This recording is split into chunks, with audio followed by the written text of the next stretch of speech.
Les murs de la chambre d'hôpital psychiatrique sont peints d'un beige neutre, choisi pour ne stimuler aucun sens. La femme est assise sur le lit, les mains croisées sur les genoux, le regard fixé sur la porte. Elle attend. Elle sait qu'ils vont venir, qu'ils vont lui poser les mêmes questions, noter les mêmes réponses dans leur dossier. Ils vont augmenter encore les doses de ces pilules qui brouillent son esprit mais ne font pas taire sa certitude. Elle dit qu'on l'empoisonne. Elle le répète depuis des mois, depuis son admission. Elle décrit le goût métallique dans le thé du soir, les brûlures d'estomac qui la réveillent la nuit.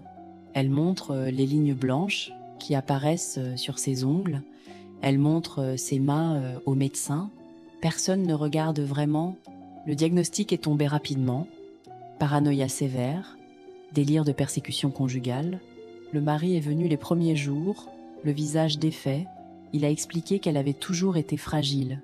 Les médecins ont hoché la tête avec compassion.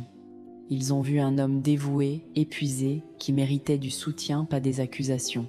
La femme insiste. Elle dit que le poison est dans la nourriture, dans les médicaments qu'il lui prépare. Les médecins expliquent que sa maladie déforme la réalité, que son mari l'aime, qu'il ne lui veut aucun mal. Elle maigrit, ses cheveux tombent. Sa peau prend cette teinte grisâtre qu'elle décrit depuis le début. Rien ne change. Elle continue de dépérir, de s'éteindre, de disparaître sous leurs yeux sans qu'ils voient. Puis un jour, une jeune interne regarde vraiment. Elle observe les ongles, les cheveux, la peau. Elle demande des analyses de sang complètes, une recherche de métaux lourds. Les résultats tombent 3 jours plus tard. Arsenic. Des taux qui dépassent tout ce qu'on voit dans la pratique courante. L'interne appelle la police.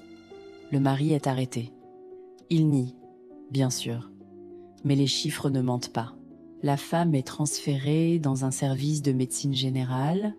On commence un traitement de chélation, lent, douloureux. Elle reste silencieuse, regardant le plafond, sachant désormais une vérité plus terrible que l'empoisonnement lui-même. Elle avait raison depuis le début. Toute une institution médicale médecin a transformé sa vérité en symptôme de folie.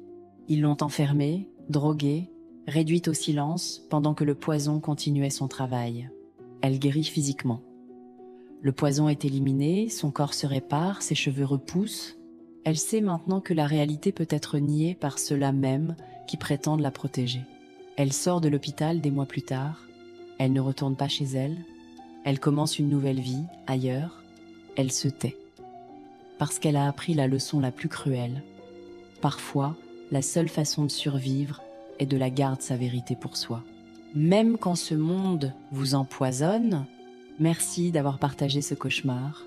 À très vite dans l'ombre du prochain secret.